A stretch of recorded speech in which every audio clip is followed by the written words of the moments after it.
Good evening. As a courtesy to everybody, please turn off your cell phones. You know that announcement well, I'm sure. I want to welcome you and thank you for joining us for the Greenwich Village Society for Historic Preservation's 36th annual meeting and the 2016 Village Awards ceremony that follows. I'm Art Levin, president of the Society, and I'll shortly convene the meeting for the purpose of conducting our organization's business. But first, I want to call on Alan Sperling, our secretary and treasurer, for confirmation that a quorum of GVSHP members are in attendance for the annual meeting and that notice of the annual meeting has been provided in accordance with our bylaws. Alan? Mr. President, I'm pleased to confirm that we have a proper quorum and proper notice given. Thank you, Alan. And I'll now call the 36th annual meeting of the GVSHP membership to order. I'd like to next introduce Ann Arisman, a former president of the Society, a current trustee, and co-chair of the GVSHP nominating committee.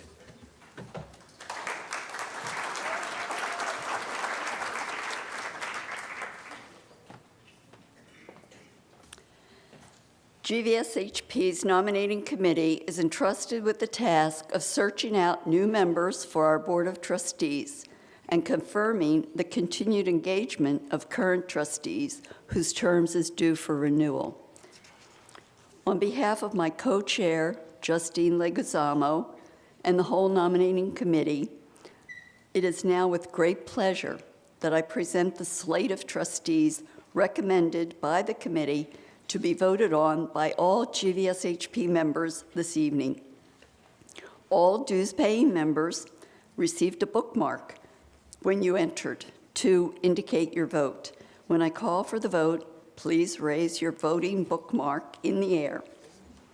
I present to you the slate of trustees renewing for another 3-year term. These candidates have already served on the GVSHP Board of Trustees and are renewing their candidacy. For those who are here, please stand when I say your name. Elizabeth Eli, Catherine Schoonover, Marilyn Sobel, and F. Anthony Zanino, Tony Zanino. All in favor of this slate, please indicate by raising your bookmarks. Any against? The slate is approved. Thank you very much. Next, I am pleased to present 2 new candidates for a 3-year term with the GVSHP Board. David Hottenroth is an architect who has worked on restoring many Greenwich Village homes. He is a member of the Greenwich Village Preservation Committee, GVSHP Preservation Committee, and he has served on our awards committee. Naomi Usher is a graphic designer and owner of Studio Usher. She has served on the benefit committee for several years and also serves on the membership and development committee and has been deeply involved in neighborhood preservation efforts, including those surrounding St. Vincent's Rudin redevelopment project. All in favor of this slate of new board members? Any against? The slate is approved. Thank you very much, and congratulations.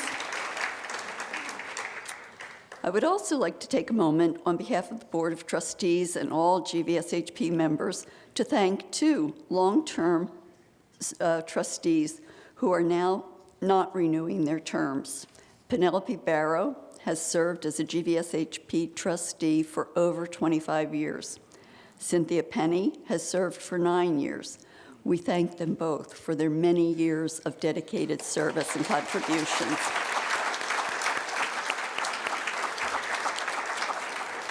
And I turn it back to our president. Be patient. Don't trip on that.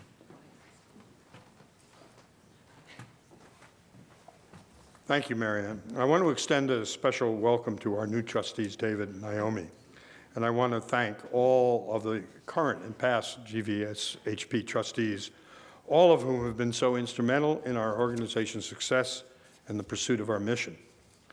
Now, some business that I hope won't put you to sleep. We have to approve some bylaws. The GVSHP bylaws were updated in January 2016 by the Board of Trustees, among other things to comply with the New York State Nonprofit Revitalization Act as amended. However, one section requires the approval of the membership at this annual meeting.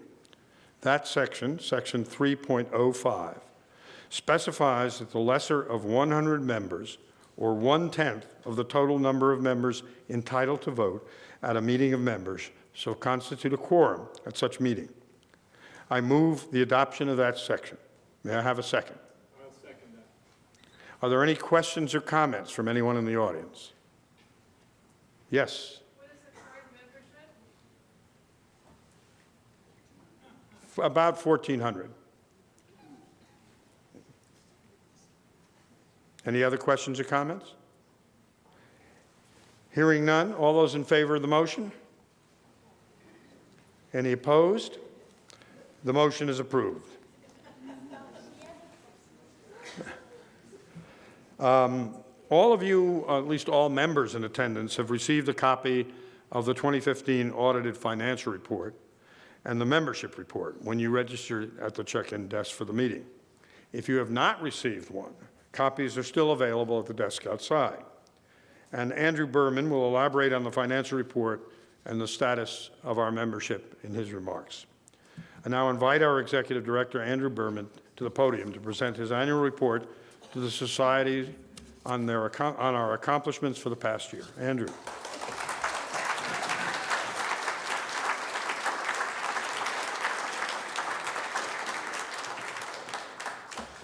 Thank you very much, Art and Marianne, and good evening to everyone. Welcome to our members, awardees, honored guests, and I want to extend a special welcome to City Council member Corey Johnson, who's with us here tonight.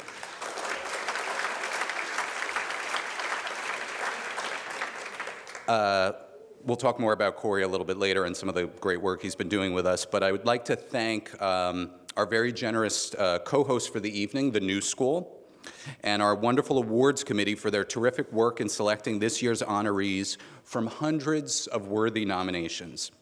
I'd also like to thank GVSHP's incredibly hardworking staff, and for those who are in here, if you can just raise your hand, Sam Moskowitz, who put together tonight's program. Sam, are you in here? Linnell Stevens, Sarah Bean Appman, Harry Bubbins, Chelsea Dowell, and Matthew Morwitz. They work around the clock incredibly hard to make everything that we do possible. And I'd like to extend a special acknowledgement to all the GVSHP trustees who are here tonight, whose generosity with their time and talent make what we do possible. We have some truly wonderful awardees tonight, but before that, it's my distinct pleasure to provide you with a review of GVSHP's activities and accomplishments over the past year. I think it's no exaggeration to say that this has been among the most challenging of times for GVSHP, with more threats to preservation than we have seen in decades. But I'm happy to report that our members have stepped up, supporting GVSHP like never before, providing us with the resources we need to continue our work in an ever tougher climate. One prime example was this past May when GVSHP staged its major annual benefit, our highly anticipated Spring House Tour.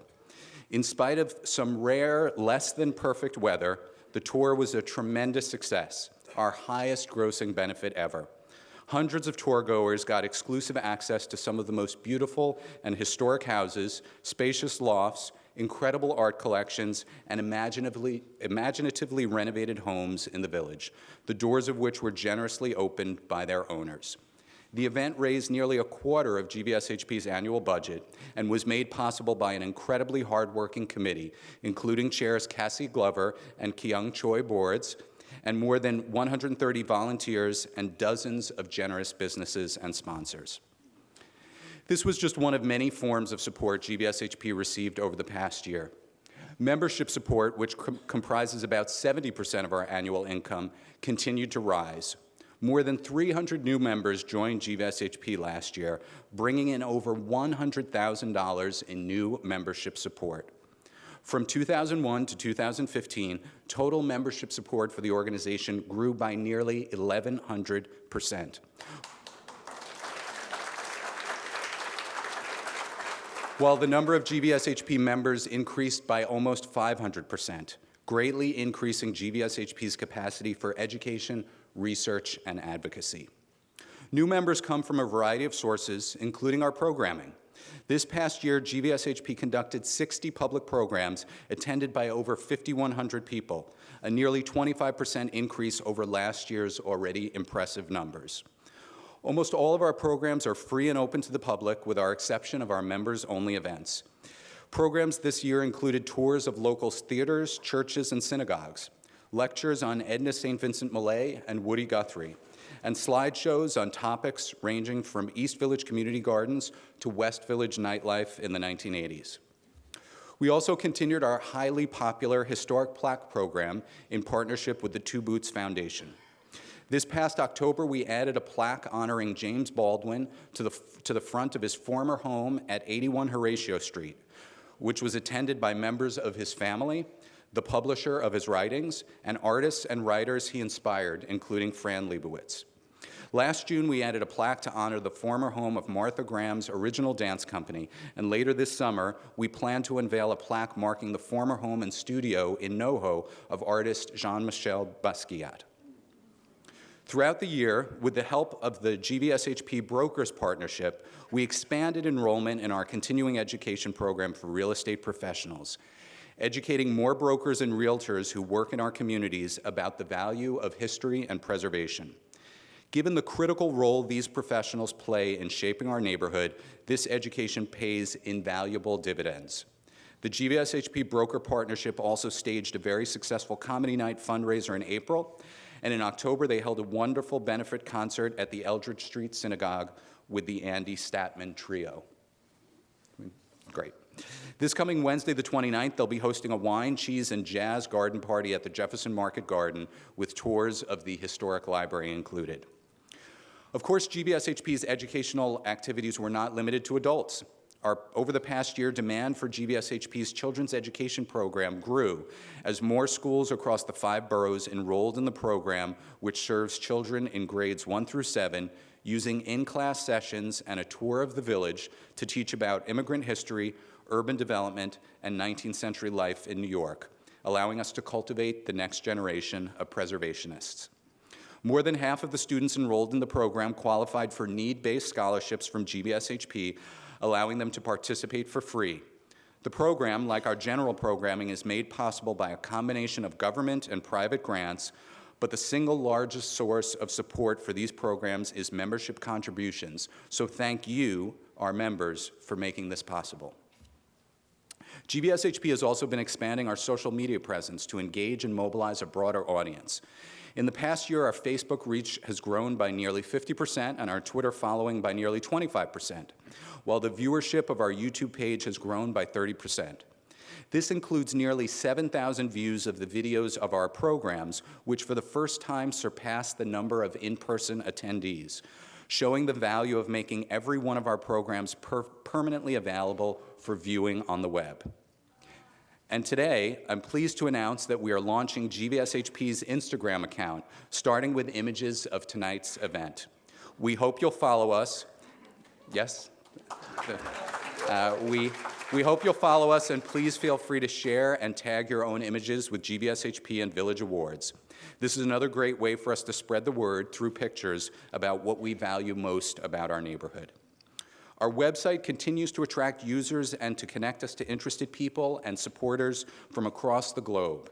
In the past year, it drew well over 300,000 page views, connecting visitors near and far to information about our neighborhood's history, current preservation efforts, and ongoing events. Our blog, Off the Grid, which is added to almost daily, accounts for a large part of that viewership, and since its founding just a little over 5 years ago, has acquired an increasingly robust readership.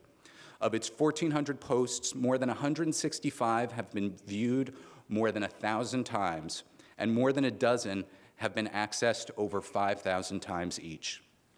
One of the most popular and necessary features on our website is our new Business of the Month program. Begun in late 2014, each month GVSHP selects an independently owned local business to highlight its special contributions to our neighborhood. Nominations come in from a broad cross-section of the public, selections are shared widely via social media, and winners can proudly post their selection in their store windows. Through this program, GVSHP aims to help store owners who are struggling, call attention to those who are succeeding, and increase patronage and support for all of our local small businesses. We've also been using our online presence as a tool to help local residents learn about what's going on every day in our neighborhoods and how to get involved. Our landmarks application webpage is the first of its kind in the city, providing invaluable information about every single public hearing application for a change to a landmarked building in our neighborhoods. It provides the history of the building, the proposed changes, when and where the application will be heard by the Community Board and the Landmarks Preservation Commission, and how you can give in-person, emailed, or written testimony before a decision is made. It tracks the application from first filing to final resolution and allows you to sign up for alerts to update you on all such developments. In the last year, this webpage has received nearly 30,000 page views from nearly 15,000 unique visitors, making this an incredibly valuable and widely used resource. Of course, GVSHP also carefully reviews every single one of these landmarks applications ourselves, and when appropriate, alerts our members and advocates to the Community Board and the Landmarks Preservation Commission for what we believe is the right outcome. In the past year, our Preservation Committee reviewed almost 100 such landmarks applications in nearly every corner of our neighborhood, ranging from storefront alterations to demolition and new construction. Our input and that of the public we help facilitate clearly impacted the outcome of many of these applications. A different kind of online tool which GVSHP introduced over the past year is our Historic Image Archive. Containing hundreds of photographs, etchings, drawings, and colored postcards, the collection's oldest images date from the early 19th century and the newest ones from the early 1970s. You can see the 9th Avenue elevated when it was up and the 6th Avenue L when it came down. Old department stores, churches, and hotels, pear trees and prisons, New Yorkers as varied as Peter Cooper and Montgomery Clift, and many, many pictures of Washington Square and the Washington Square Art Show over the years. While the archive's contents are concentrated in and around the Village and East Village, its range stretches across the 5 boroughs, with images easily accessible through our mapping tool. If you have not already, I hope you'll check it out. While not new, GVSHP's oral history collection was greatly expanded over the past year, adding 20 new subjects, including musician David Amron, filmmaker Jonas Makis, guitar impresario Matt Umanov, and photographer Marlis Momber.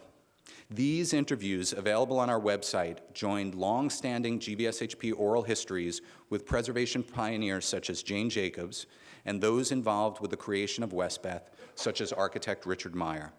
If you have not listened to or read them already, please do.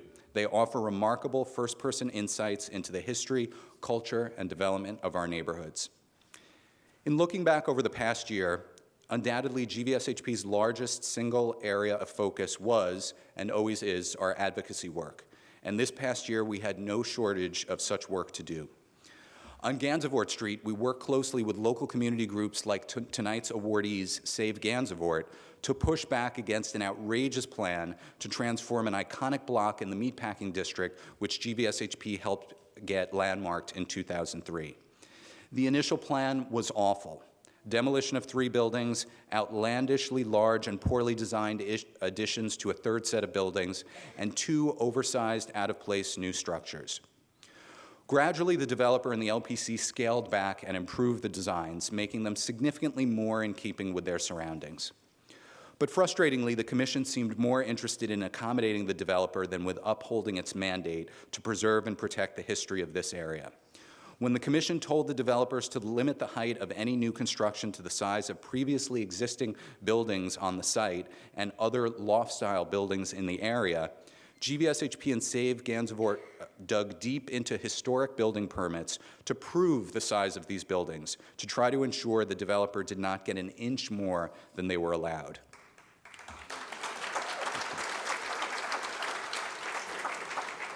Here again, the LPC wavered. The size of the buildings were reduced, but were still significantly in excess of the limits the commission itself previously stated the developer should abide by.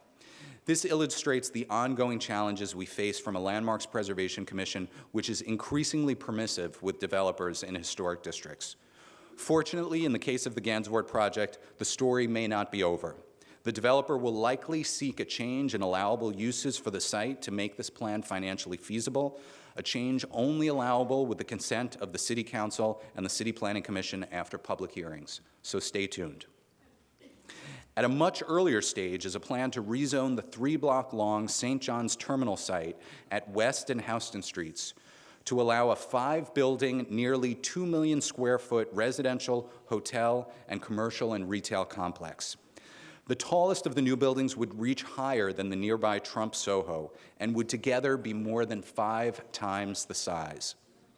The city seems all too eager to accommodate the proposed changes, which would increase the size of the allowable development and the underlying value of the land tremendously. Currently, some public givebacks are being offered. Money to repair the crumbling nearby Pier 40 and its public playing fields, and the inclusion of some much-needed affordable housing at the complex. But this is not nearly enough to justify the enormous windfall the developer would receive, nor the huge impact the project and proposed changes would have. So GVSHP is pushing to have the scale of the project, especially its vast amounts of traffic-generating destination retail, rethought, and to have any proposals linked to much-needed and long-overdue landmark protections for the last remaining section of our proposed South Village Historic District, which the city thus far has refused to landmark. And by the way, I here also want to just cite and thank Councilmember Corey Johnson, who's been working on this with us for well over a year. And you know, we're not there yet, but we're very optimistic that we will be. We're also pushing for protections for the waterfront blocks of Greenwich Village, where state legislation passed in 2013 allows up to 1.5 million square feet of air rights from the nearby Hudson River Park to be moved inland, which could vastly increase the size of allowable development in this area. 2 recent proposals for new construction on Jane Street in the heart of the Greenwich Village Historic District also speak to the new kinds of threats our neighborhood faces. At 8589 Jane Street, a plan to convert 2 commercial buildings into a single-family mega mansion include adding 2 shockingly out-of-place glass and concrete towers, rising to 80 to 90 feet above this residential street. And at 11 Jane Street, a developer proposes to knock down a 2-story garage and replace it with a 95-foot-tall apartment building, which looks more like a 1950s office building that would loom over its more humanly scaled and designed neighbors. Both are expected to come before the Landmarks Preservation Commission later this month. GVSHP will be using all its resources to fight hard against their approval. What the Landmarks Preservation Commission does here will say a lot about just how safe areas of our neighborhood which we thought were protected really are. One area where we have seen some progress, albeit only after considerable pushing, has been in recognizing and protecting landmarks connected to LGBT history, which seems all the more relevant in light of the tragic events of the last few days. This year, Julius Bar, also one of tonight's awardees, one of New York City's oldest bars and its oldest gay bar, was listed on the state and national registers of historic places through the efforts of the LGBT Historic Sites Project, with whom GVSHP works closely. GVSHP had gotten the bar determined eligible for listing in 2012 based upon the 1966 sit-in, pictured here, which took place there, which helped undo discriminatory laws which at the time made gay bars in effect illegal and subject to closure and harassment. GVSHP is pushing to also have the building landmarked, which would help ensure its historic features are preserved. The family of Fred W. McDara, who took this and so many other iconic pictures of life and history being made in the village in the mid-20th century, also generously donated to GVSHP the rights to sell a limited run of prints of the image, which raised considerable funds to support our work.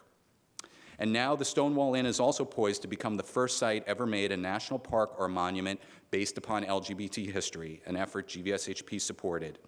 This follows GVSHP's successful fight in 2015 to get the Stonewall landmarked, and in 1999 to get it listed on the state and national registers of historic places, both firsts for a site based upon LGBT history.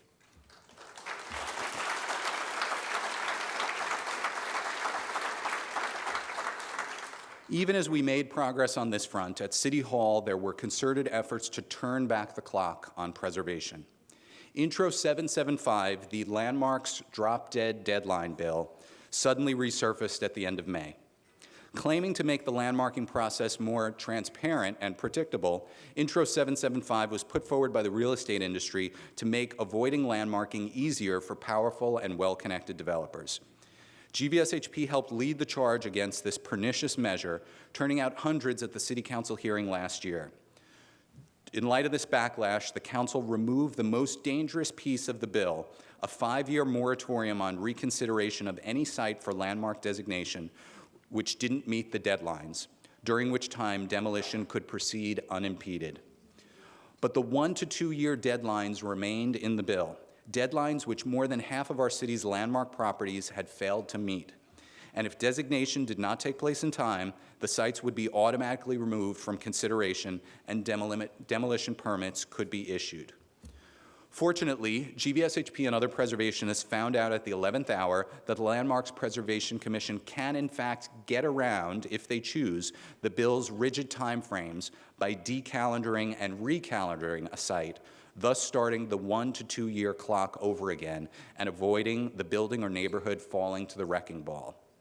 But this is far from an ideal solution, and it was deeply disappointing that more than 2/3 of the City Council voted in favor of the measure, in spite of overwhelming public opposition. But we were heartened by the strong and passionate support we received from the 10 council members who voted no.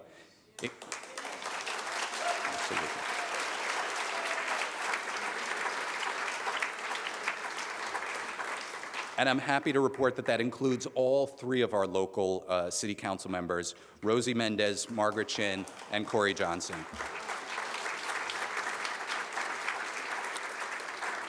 We owe a special debt of gratitude to council members Johnson and Mendez, who not only stood by us, but joined us on the steps of City Hall to urge their colleagues to vote no on 775 unless it was amended, and worked hard with us to try to change or improve the measure. Their leadership and advocacy makes the incredibly difficult environment we face at City Hall from both the mayor and the council a little bit easier, and we thank them for it.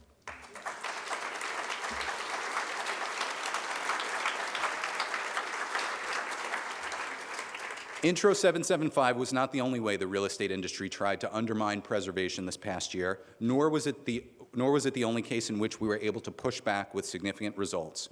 In September, the Real Estate Board of New York issued a report claiming that landmarking accelerated the loss of affordable housing in neighborhoods. Ironic, coming from an entity which has campaigned tirelessly for unfettered development aimed at the highest end of the economic spectrum. But rather than just pointing out the irony of Rebney's claims, GVSHP teamed up with affordable housing advocates and the actual researcher behind the data Rebney used as the source for their claim to rebut their false and misleading contentions about landmarking's effect. What Rebney hoped would be a press cycle touting their study and tarnishing the image of preservation turned into a story about how the researcher behind the work, preservationists, and affordable housing advocates all refuted Rebney's bogus assertions. Thank you very much. Over the past year, we also continued to face frustration from the mayor's refusal to accept our rezoning plan for the University Place Broadway corridors, where 300-foot-tall towers with no affordable housing are not only allowed but encouraged. This past winter, hundreds of us were joined by local elected officials in calling upon the city to move ahead with GVSHP's rezoning plan for the area, which would put in place reasonable height limits while adding incentives or requirements for affordable housing in new developments, which is supposedly the top priority of the mayor. But the city refused to budge, and instead a 280-foot-tall condo tower is rising on the Bowlmore site at University Place and 12th Street. But this isn't the end of the story. GVSHP has identified more than a dozen other potential development sites in the area and scores of units of affordable housing that could be created if our rezoning plan went through. The mayor's response? Claiming that no other potential development sites really exist in the area and thus no rezoning is warranted. Unfortunately, in the past months, we've discovered that 2 of the sites GVSHP identified as potential development sites are in fact moving ahead, in spite of the city's assertion. The former hotel at Broadway and 11th Street has been purchased for $100 million, making development, quite possibly high-rise development, a strong likelihood.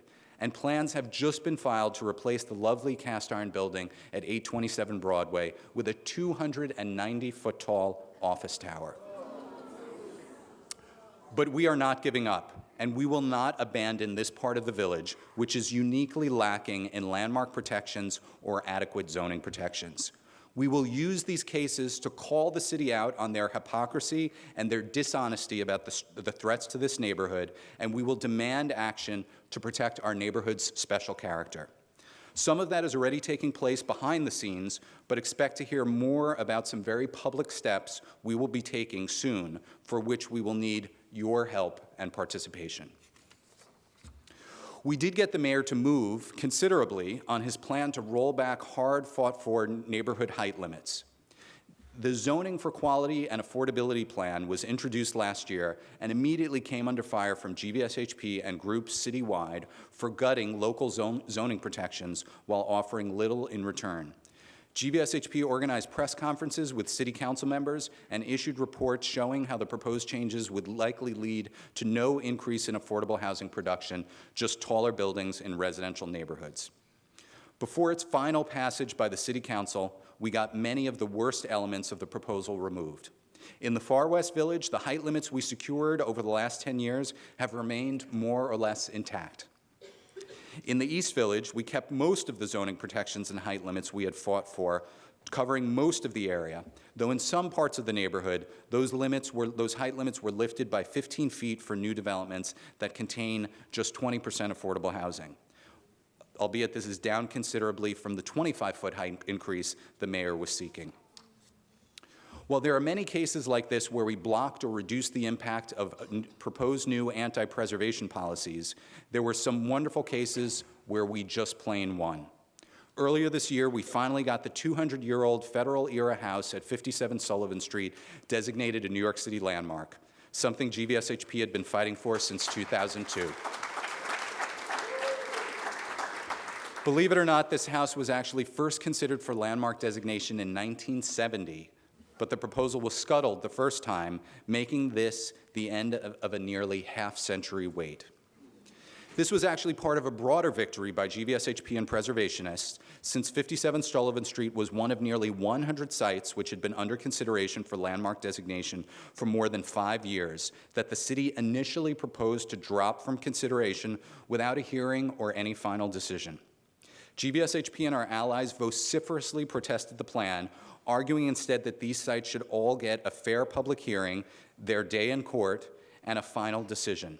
The city agreed, to their credit, and more or less adopted our plan in its entirety. And it was out of this that 57 Sullivan Street was landmarked, along with 30 other properties across the 5 boroughs, some of which had been waiting as long as 50 years for designation. This designation was especially sweet for us because it has been a special part of GVSHP's mission to document and preserve federal-style houses in Lower Manhattan, those built in the earliest days of our republic, roughly between 1790 and 1830.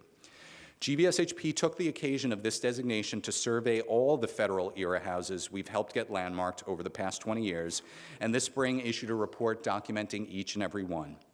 Since 1999, I'm proud to say GVSHP has been able to help get 136 of these houses throughout Lower Manhattan landmarked, included in historic districts, or listed on the state and national register of historic places.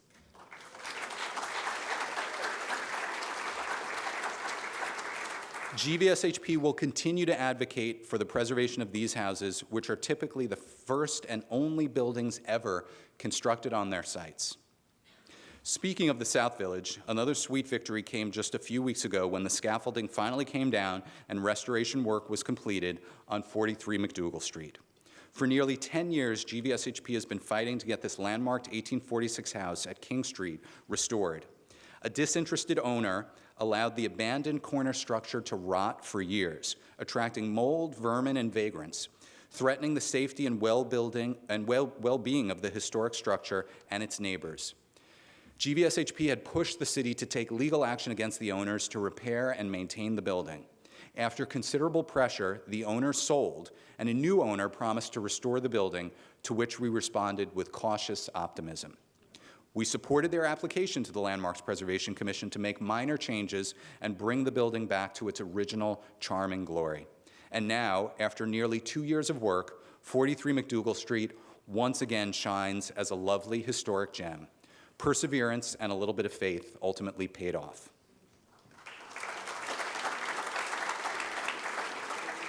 Finally, I can't help but note that this year marked the 100th anniversary of the birth of Jane Jacobs, a woman whose life and work inspires much of what we do at GVSHP. Jane was, of course, very special to us at GVSHP. She was a longtime member of our Board of Advisors, and she generously conducted an oral history with us. In 2006, after she died, we got the street outside her home on Hudson Street renamed Jane Jacobs Way in her honor and co-hosted the public celebration of her life in Washington Square Park. On May 5th of this year, what would have been her 100th birthday, we held a panel discussion on her impact and legacy with experts in the field. But perhaps most importantly, we work every day to try to live up to Jane Jacobs' ideal of a diverse, healthy community and city that preserves its history, values small businesses, and promotes grassroots rather than top-down planning. Spurred on by Jane's vision, we fought hard for and secured landmark designation of more than 1,100 buildings and contextual rezonings of nearly 100 blocks of our neighborhood. We regularly promote our local small businesses, and every day we connect the public to the process of shaping the future of their communities. With all that's going on in the city now, it seems as though Jane Jacobs' bright vision is needed more than ever. We at GVSHP fight every day to not only keep that legacy alive, but to try to extend it into our present and our future. But we can't do it alone. So thank you to all of you, our members and supporters, for working with us to celebrate what we love about our neighborhoods and to try to make them even better. I hope you'll stay with us tonight to enjoy the rest of this wonderful evening, and stay with GVSHP as we work hard to preserve and protect our neighborhood in the coming year. Thank you very much.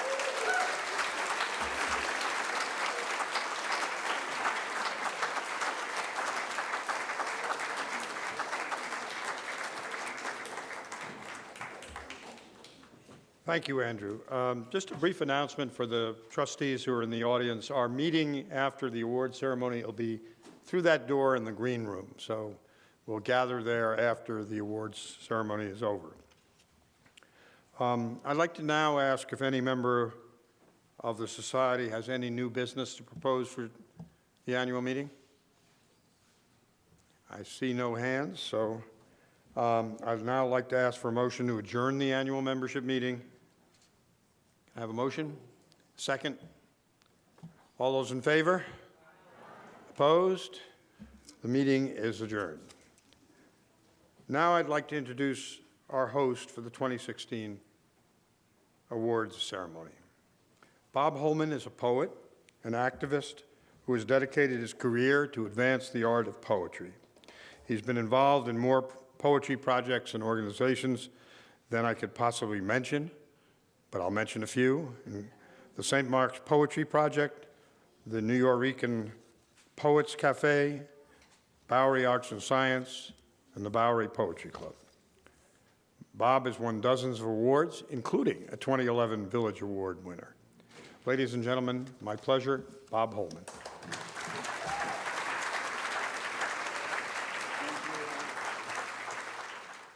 So thanks, Art, and thanks, Marianne and Andrew. That was more than a report. That was kind of like a radio station for utopia, you know. I like it. I'll listen to it. Okay, it's 2016, if you're keeping track, and this year the awards committee of the Greenwich Village Society for Historic Preservation is going to recognize 7, count them, 7 Village Award recipients chosen from over 120 nominations that we received from the public. Tonight, we are very pleased to recognize an East Village-based poet who has been referred to as the keeper of the multicultural flame and flavor of downtown Bohemia since the early 1960s, and is also known as the only paid heckler in New York City. We'll recognize a family-owned 89-year-old Greenwich Village Bookstore, one of the last of its kind that has evolved over the decades to survive not only the wave of bookstore closings, but to thrive in a global community. An amazing interior renovation of a beautiful East Village theater that is one of the city's very few interior and exterior landmarks. A jazz club on West 10th Street that for over 20 years has nurtured emerging and established musicians and has become a mecca for jazz fans and artists from around the world. A Greenwich Village Bar that played an instrumental role in the gay civil rights movement of the 60s, and a grassroots organization formed just last year to fight out-of-scale development on the Gansevoort Market Historic District. Our awardees reach across geography, just as long as they're downtown, play a wide variety of important roles in the lives of our neighborhoods, and achieve excellence in their service to our communities. I'm excited. Are you? All right, okay, we'll get to it. But before we get to the presentations, I'm going to do that poem that I threatened to do, which is a poem that is published in the Greenwich Village Stories book, a book published by GVSHP, and which commercial are available for purchase outside. It's a wonderful book, and in it you'll find this poem for the village, which actually mentions the word pulse that has taken on a new meaning in our world. And that's what language will do, you know. Language predicts the future, and language keeps the pulse of morning continued in all senses of the word. It's called The Village. I live in the village, not just any village, not just every village. Where the city becomes a village, that's my village. Where the intercontinental becomes the neighborly experiential, that's my village. Uptown, downtown, low down, no town, that's the home sweet hometown. The village is where I live. Jane Jacobs is my patron saint. She lived it with her apron paint. She made the stuff that's too obvious to see the definition of reality. A mix, a mess, a mishigas. Some trees and cement, some mental floss. Let ideas drip like faucets, honey trees grow in bedroom closet. So as you walk down these concrete paths, making your tantric plans to evanesce the globe, always centered on this place's energy rocket, why that's simply the pulse of living here. All the lands and all the peoples and all the dreamboats behind the blinking windows of these stacked buildings, the population froths in imagination syncopation. Utopic and grand, elegantly funked and plastered. It's a village you all are living in, all the way down, hometown, low down, mighty squat humanness. The village is where I live. You too. Okay, now we get into the real business, the humanness of us all. Our first awardee of the night is the East Village Meat Market, which I've always called Baczynski's. I don't know about you. Julian Baczynski, his founder, came to the U.S. in 1949, opened his first store on Avenue B and 10th Street in 1955. He opened the East Village Meat Market in 1970, across the street from Veselka. How do you do that? At the time, the neighborhood had a large Ukrainian and Polish population who were happy to have a store that featured the foods they'd grown up with. Mr. Baczynski is now 94 and has been a steadfast supporter of St. George's Ukrainian Church on East 7th, single-handedly supports an orphanage back in Ukraine. Today, the mix of customers at the East Village Meat Market is about 25% Ukrainian, 10% Polish, and the rest of us, the East Village denizens. But the store continues as a de facto community center for Ukrainian and Polish customers, particularly around Christmas and Easter holidays. Orthodox Easter is the busiest time of the year. Customers travel from far-flung areas to procure the traditional food needed for the celebrations. During this period, the smokers are running 24/7, and the store is packed. One of the advantages of being able to host tonight is that I got taken on a tour of the backroom smokers. See if you can talk your way into that. The store is known for its smoked meats and sausages. The smell of the smoked meats permeates the store. It's indescribable and intoxicating. Get high on that smoke. The store uses 5 large German machines from the 50s, including a meat grinder, a slicer, a mixer, a chopper, and a sausage maker. And that's only the first 7 days of Christmas. The first step in the sausage-making process is to cure the meat for 5 to 7 days. After that, it's ground, garlic and pepper, and secret ingredients are added, which I don't even know. It's also stuffed into natural casings, an art in itself. And finally, the meat is smoked in the store's 2 floor-to-ceiling smokers, which use hickory chips. Then they go into the cooling box, brought to the front of the store to be sold. This process is even more authentic than what they're doing in Poland, because the current regulations there require that preservatives be added, but GVSHP has kept the preservatives out of our sausages. I want to thank Andrew and everybody else.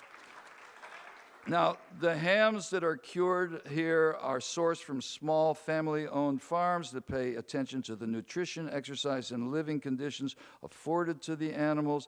GVSHP is proud to recognize East Village Meat Market for 46 years of providing an unparalleled array of food products and maintaining a tradition of old world service right in the East Village. Mr. Baczynski, yay! And it's delicious. And there's vegan stuff in there too. There's kasha and more kasha. Mr. Baczynski was unable to accept the award tonight in person, so accepting the award is the incredible manager of the store since the 80s. Please welcome Andrew Ilnicki, please, to the stage. A true hero of the Lower East Side.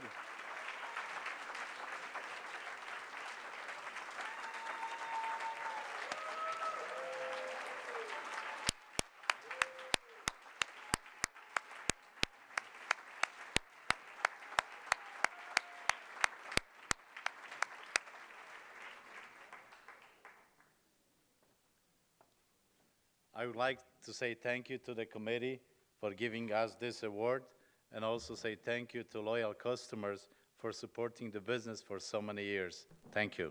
Thank you, Bob. I'll see you soon. And there's a huge party there right after the ceremony tonight. There's going to be bigos, and there's going to be kielbasa and kasha. Okay. Well, the poet that I mentioned before is coming up here next. Steve Cannon is his name.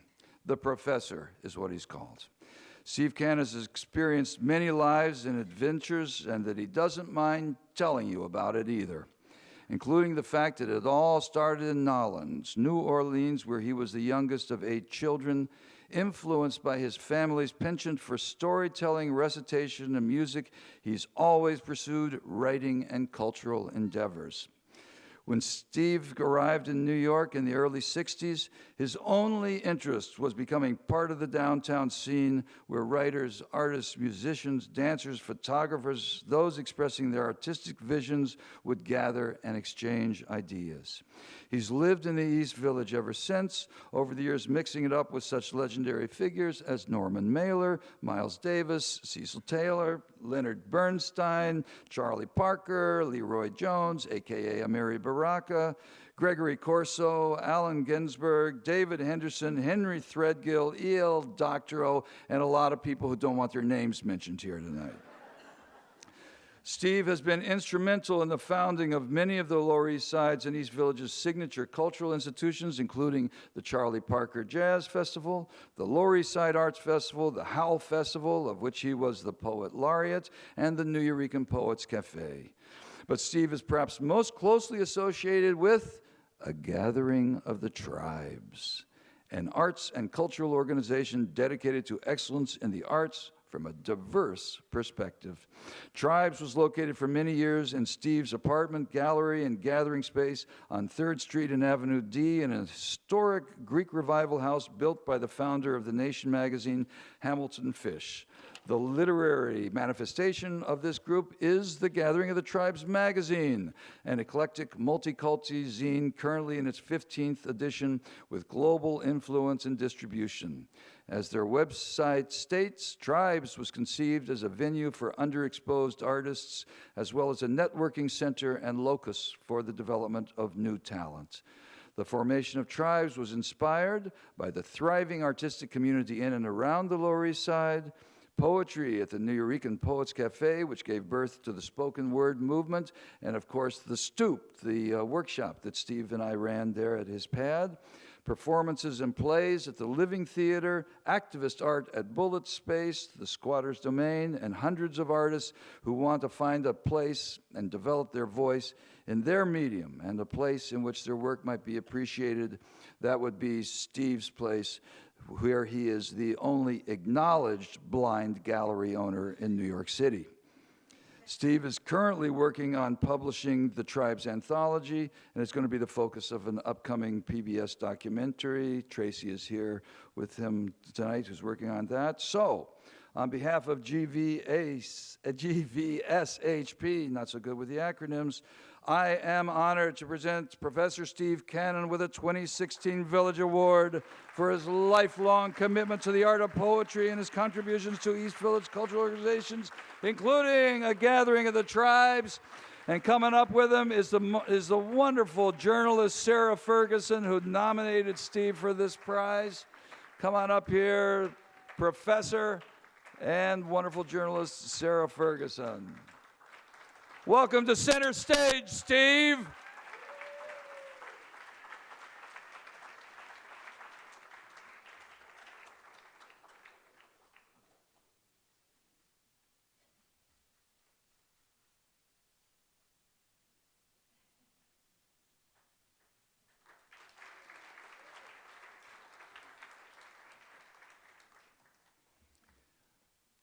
You know, it was the artist David Hammonds who turned Steve's couch into one of the world's greatest art pieces, which Steve managed to sell twice. Here you are, right in front of you. Right here?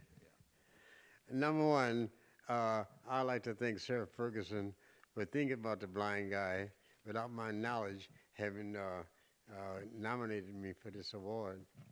And more than that, I would like to thank the committee and all the members and all the people who's part of this great organization, which is doing fabulous work. Give them a big hand.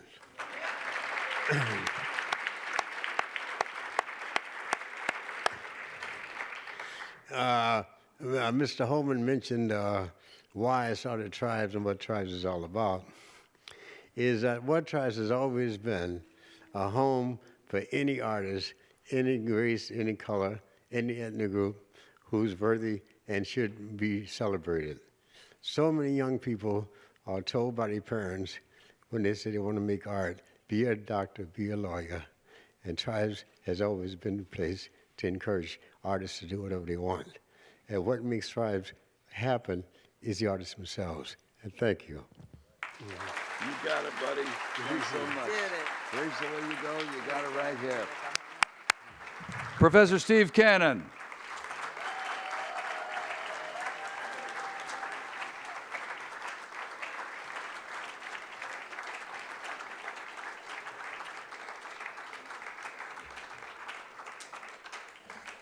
Truly a hero of downtown. Our next awardee has been a vital part of Greenwich Village for almost 90 years. The Strand.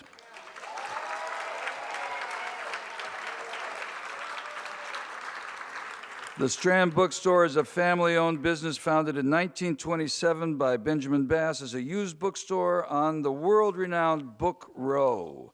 The Strand remains one of the last remnants of Book Row, which as early as 1890 was known as the location for bookstores in town. And its heyday consisted of 48 bookstores along 4th Avenue from Astor Place to Union Square. The Strand was expanded by Ben's son, Fred, who moved the store to its current location at Broadway and East 12th Street in 1957. Fred still works at the store with his daughter, Nancy. Today, the Strand sells not only used books, but recent releases, rare books, and has the largest selection of art books in New York City. Its 4 floors hold over 2 million books for sale over how many miles? Thank you. Its web business ships orders around the world. In addition to selling books, the Strand holds 6 events a week, hosts tours for children visiting its fabulous children's department, works on set designs for theater and film, and even assembles personal libraries for clients. By works on set designs for theater and film, that means if you're doing a film about somebody, you just order the library from the Strand and they deliver it, you know. GVSHP is honored to present the Strand Bookstore with the 2016 Village Award for its 89 years as a family-owned bookstore, a beloved neighborhood institution, and an international mecca for passionate book buyers, sellers, readers, and browsers. Accepting the award are Strand owners Fred and Pat Bass and their daughter, Nancy Wyden. Come on up.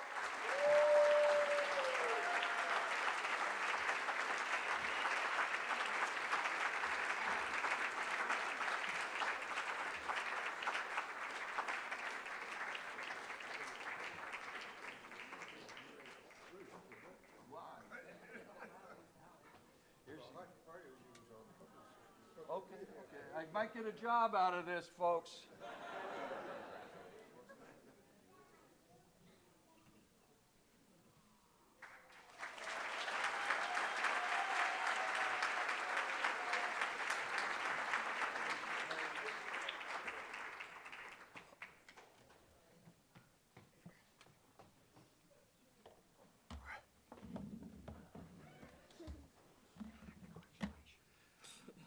I've worked at this bookstore since I was a kid, 13 years old.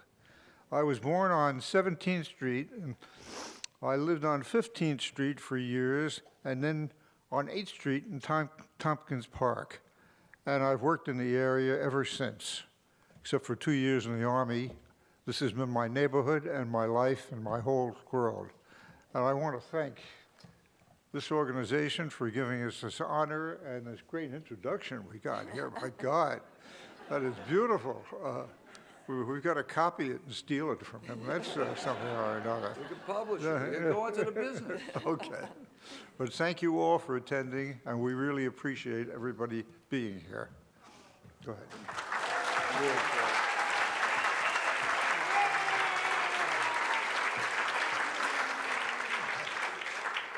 My dad and I feel that the village, as the epicenter of writing and artistic community, needs to have a strong bookstore, and that's why my family is dedicated to continuing it. Of course, we had our share or hordes of developers knocking at our door. My dad got to work for his dad for 37 years, and I am so honored to have worked with my dad for 30 years. I have with me my 3 kids. They're not shy. I have one over there. Could be better behaved. And as a full-time working mom, and I have a husband who has a crazy profession, people ask me all the time, how do I do it? And I always say, well, I'm not winning any awards. So tonight, thanks to you, I can no longer say that. That's terrific, Nancy. Thanks. Congratulations. Really wonderful. Guys, you all deserve these awards so much. Thank you so much.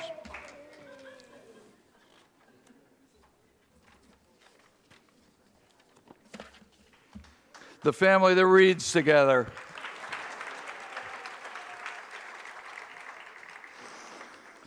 Okay, our next award recognizes an amazing interior restoration of a building located at 12th Street and 2nd Avenue, both an interior and exterior landmark. In the first few decades of the 20th century, a stretch of 2nd Avenue in the East Village was referred to as the Jewish Rialto because of the many thriving Yiddish language theaters there. In 1925, developer Julius Jaffe, I said developer and nobody booed. That's because Jaffe Art is winning the award here for being a decent developer. You know, even an artistic and aesthetic sensibility. Built a theater, Julius Jaffe built a theater devoted to the work of Maurice Schwartz, a Yiddish-speaking actor of such renown that he was often referred to simply as Mr. 2nd Avenue.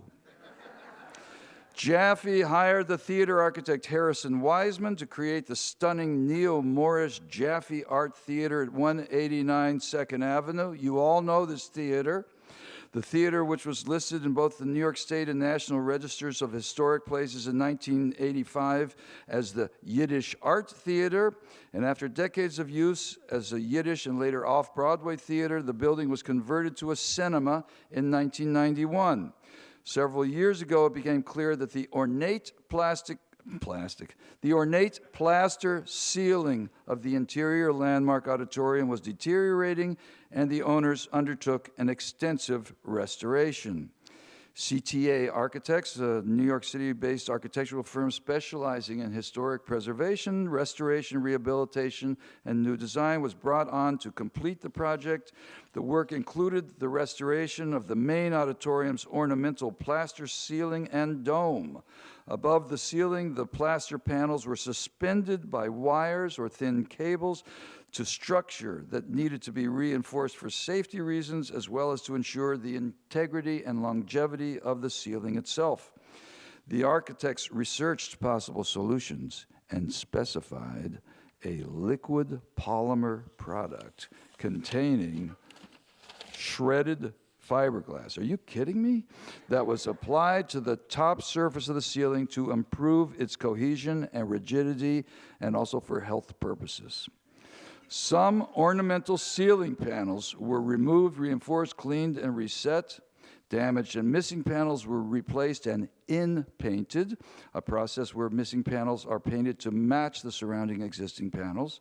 The ceiling's iron hanging structure was reinforced, and the central dome was restored and repainted. GVSHP recognizes property owners Reading International, heir to the Reading Railroad, and CTA Architects for their exquisite interior restoration of one of New York's great landmark public spaces and most cherished cultural touchstones. Accepting the Village Award for the Jaffe Theater restoration are Scott Roseman from Reading International and Tamara Talbert of CTA Architecture. Please come on up here, Scott and Tamara. Next time you're in a theater, look up as well as look at the screen, okay?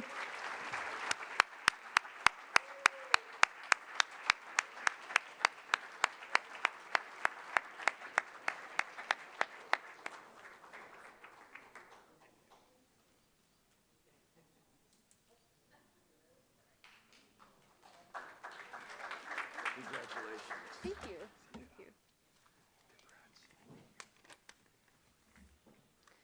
thank you so much for this honor. No project like this could be done without having a knowledgeable and cooperative owner like Reading International and the Village East City Cinemas, who were able to close down the space for the duration of the project. Thank you to our consultants, Jablonski Building Conservation and Robert Silman Associates. A big thank you to our amazing contractor, Evergreen Architectural Arts, who made this project run so smoothly and did such a beautiful job. CTA restored the cast stone facade at the theater a few years back, and we were extremely proud to be given the opportunity to work on the interior as well. If you haven't already, I recommend that you go and watch a movie at the Village East and enjoy this wonderful interior landmark space. Thank you.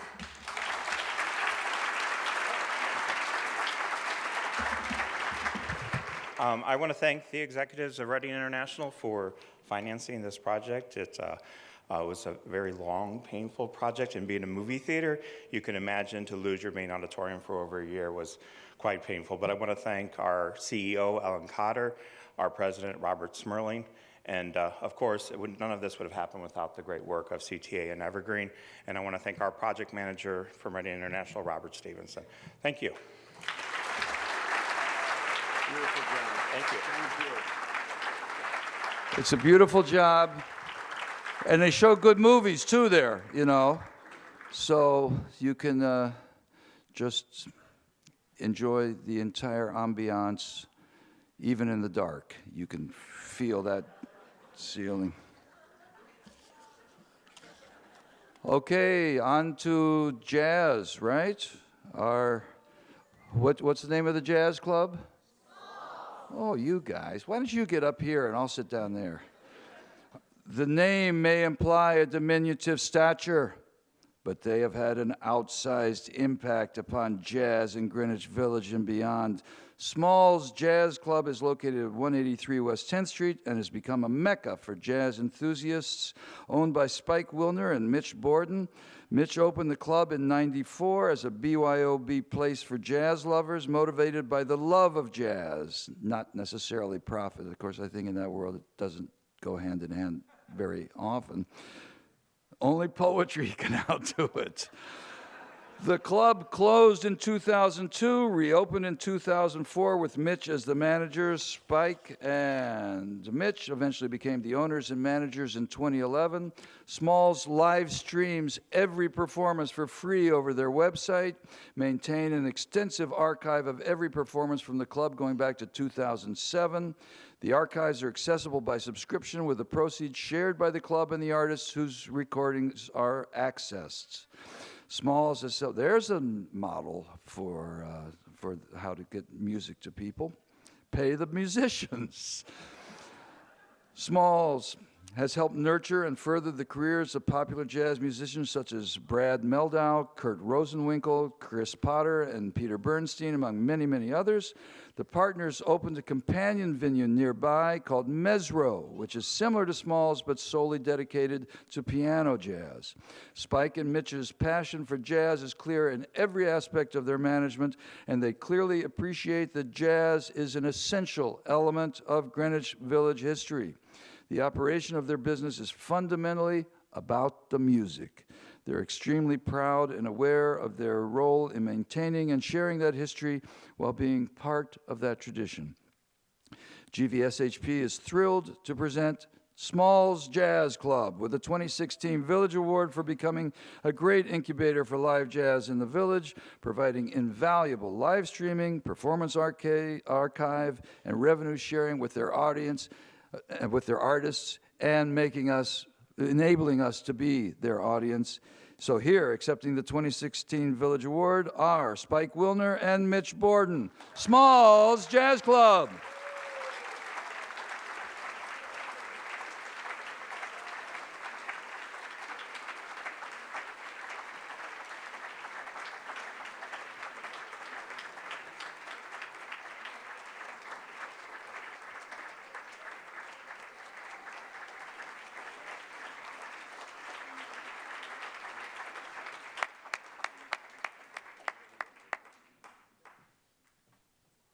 What a pleasure to be here, and thank you so much, and to the Society for giving us this very special honor.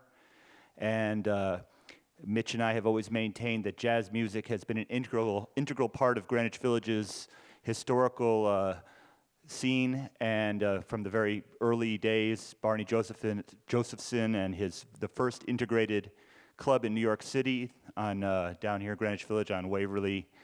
And Smalls continues in that tradition of just presenting music every night of the week, and now with Mesro, the same thing. And also now that we're reaching a international audience through our live stream every night, people all over the world are, even though we have 60 seats in Smalls, it seems to be thousands and thousands of people watching. So thank you, everybody. Thank you for this great honor. Let me pass you to Mitch Borden, founder of Smalls. Thank you, everyone. I'm honored and grateful to uphold the tradition in the village for supporting jazz and presenting jazz. It's been a long tradition, and we're right in the epicenter of it, and it's such a great location, so I'm actually proud of the village for supporting us back again, and thank you very much. Yes, sir. Congrats, guys. Beautiful work. Thank you, man. Love your place. Yeah. Great place, Smalls Jazz Club.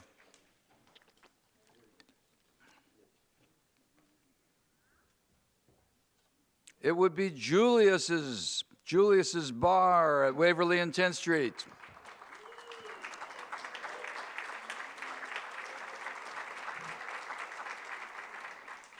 Located in a 190-year-old building, the ground floor of which has been a bar since 1864. One of the oldest continuously operating bars in New York City. It's been called Julius's since the 1920s. During Prohibition, it was a speakeasy, was frequented by many of the jazz and literary greats of its time. Julius has served as a predominantly gay clientele since the 50s, and it's one of the oldest gay bars in New York City. The interior of Julius's is a virtual time capsule, entirely intact from the early 20th century, with its carved wooden bar, stools and seats made from wooden barrels and casings from long-shuttered New York City breweries.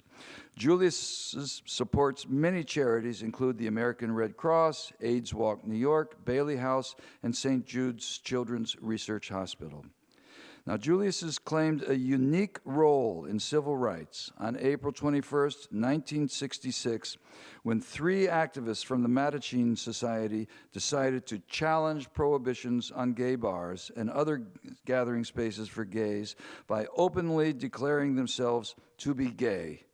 They told the bartender, who, of course, said, "Why are you telling me?" Because I already know that. Look around you. And they said, "No, we are gay and we are asking to be served at the bar." And that triggers it, folks, because at the time the bar could and often was closed down simply for knowingly serving gay people. The men were refused service because they had demanded this. And in a moment caught on film by Village Voice photographer Fred W. McDara, covered by the New York Times, among others, the sip-in, as it was called, led to successful challenges of these discriminatory state regulations a full 3 years before the Stonewall riots. The bar continues to celebrate its history with monthly Mattachine parties. Under the ownership of Helen Buford and her husband, Julius's has supported efforts to landmark the bar and get it listed on the state and national registers of historic places. This April, on the 50th anniversary of the sip-in, as the 66 civil disobedience action was called, heretofore mentioned, Julius's was listed on these historic places records. That's what I say, Steve. The heckler emerges, but it was a positive heckle. I don't know what to say about this. Julius's historian Tom Bernardin has been working to record and celebrate Julius's history for decades. On April 21st of this year, Tom and Helen helped spearhead, along with GVSHP and New York City LGBT Historic Sites Project, a commemoration of the sip-in. We're all also called for landmark designations of the site. GVSHP is proud to honor Julius's for preserving and celebrating the heritage of one of New York's oldest bars, one of the true pioneers of LGBT civil rights. Accepting the award are Helen Buford and bar historian Tom Bernardin.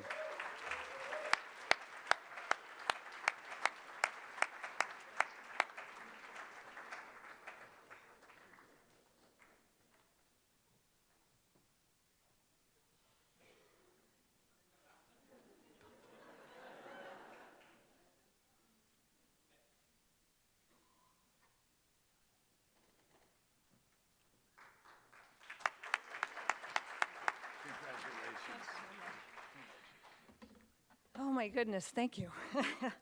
I want to say from the bottom of my heart how much I appreciate this award. And I promised I would not get emotional, but I think it's getting the best of me. But I wanted to say thank you very much to the GVSHP for this honor. As the other lady here spoke about how she works, and it's a thankless job, and you don't get any awards for it. I'm so honored to receive this, and so glad to be a part of the community and to have a part in maintaining it so that the history lives on for future generations to learn about the civil rights of the gay community and how important it is that if you know history, you don't let it repeat. And in light of all the events that have been happening this weekend, I want to say that we should not be separated. We should all be united, whether we're gay, straight, black, white, Jewish, Christian, Muslim, atheist. We all have to stick together, because if we are divided, we are easily conquered, and so therefore we should stick together for the cause and have everyone have the freedoms that this great country offers. Again, thank you very much, and happy weekend.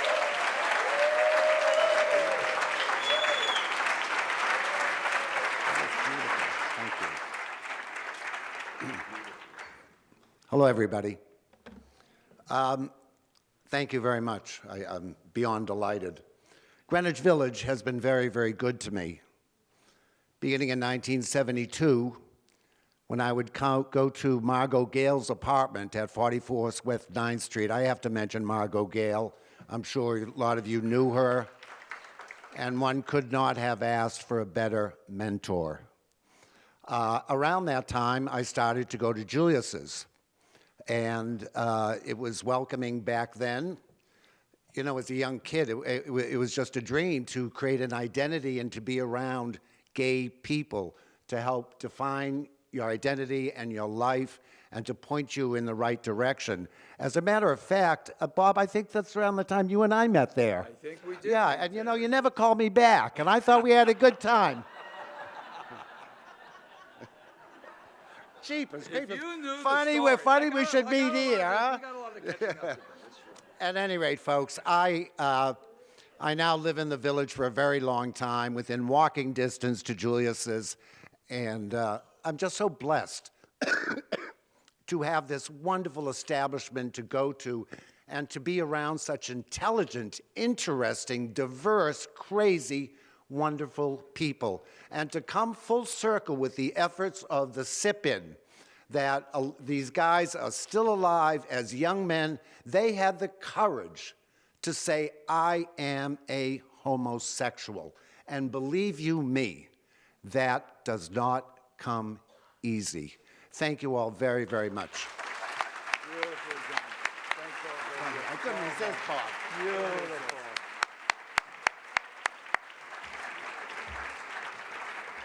Thank you, Helen and Tom. They really said it for all of us, you know. Thanks so much. Regina Kellerman was GVSHP's first executive director. She was an architectural historian and passionate preservationist. Her work laid the foundation for the designation of several of New York City's first historic districts and individual landmarks. We honor her each year by awarding a Village Award for a significant contribution to the field of preservation.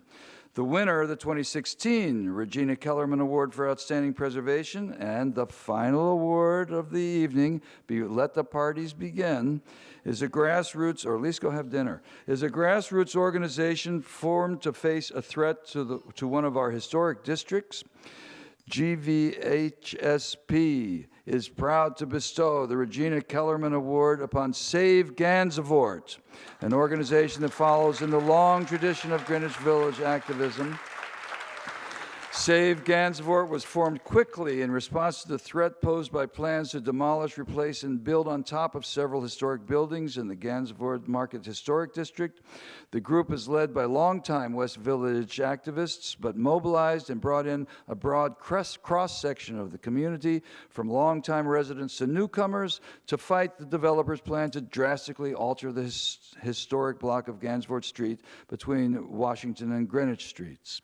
Save Gansevoort played a key role in informing the public about the proposal and helping to formulate a response. They helped inform their members about meetings and hearings and what they could do to affect the process. They worked with other neighborhood organizations to form strategies in response to the development and the developers' arguments in favor, including extensive research to rebut those arguments, reaching out to elected officials, and publicizing to the public the threat posed by the development. They masterfully used their website, Facebook, Twitter, and the online petition to engage and inform and to help shape the outcome of this battle. Even after the LPC provided initial feedback about the proposal, Save Gansevoort helped come up with shrewd strategies to push the LPC and hold them accountable to following their own stated directives to the applicant. Though the Landmarks Commission process ended far short of the mark in this case, it also ended in a much better place than it began, in no small part thanks to the work of Save Gansevoort. And the group is soldiering on, committed to working with GVSHP and other allies to respond to any attempt to change the restrictive declaration on these properties, which are likely essential to the project coming to fruition. For their dogged determination and inspiring leadership in fighting to preserve the historic character of the Meatpacking District and the West Village, the Regina Kellerman Award is given to Save Gansevoort. Accepting the award are lead organizers Zach Weinstein and Elaine Young. Come on down.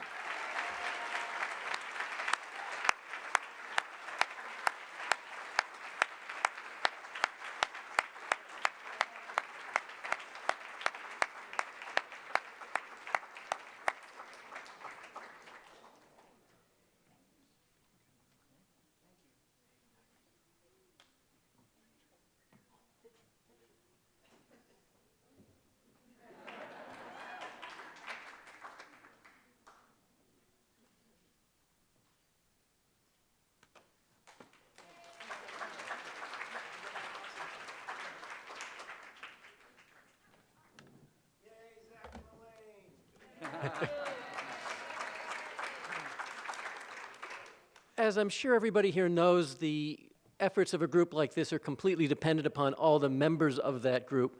And could I just briefly ask everybody here who's a member of Save Gansevoort just to stand up, because it's really the hard work of all the people involved who made whatever we accomplished possible.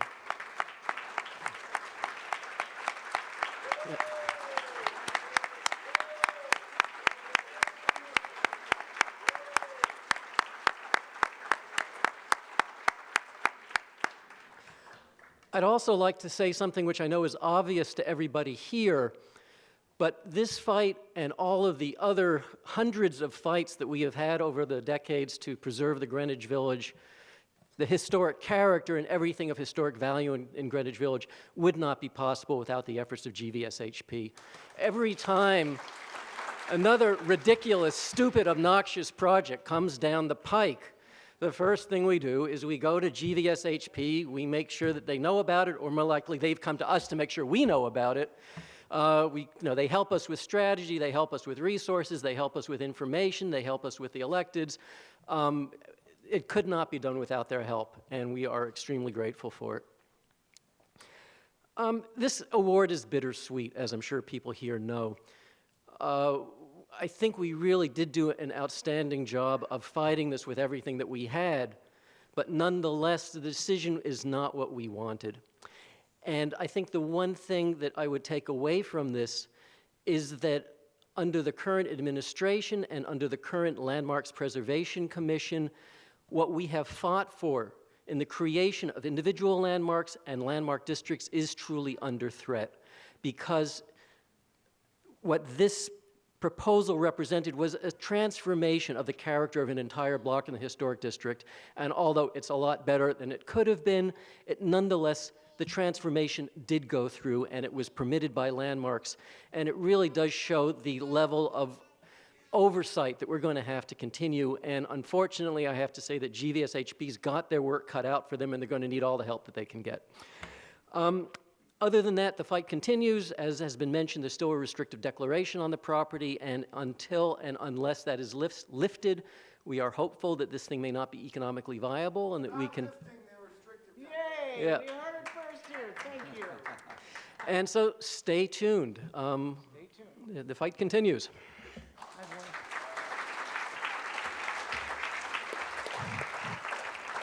Thank you for that, Corey. We're not going to have to call you tomorrow. That was the next thing on our mutual schedule here.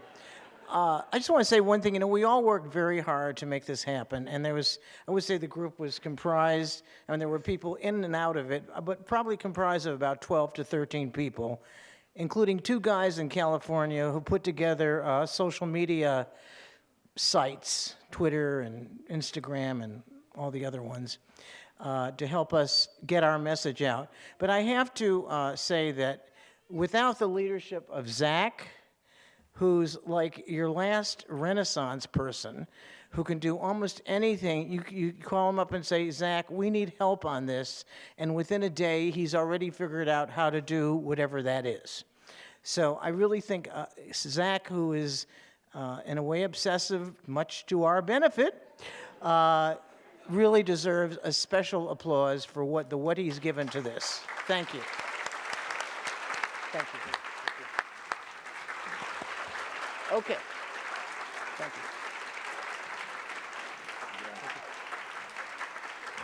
Thank you, Zach and Elaine. Thank you, Save Gansevoort. Well, that's it. You guys are terrific, and of course, and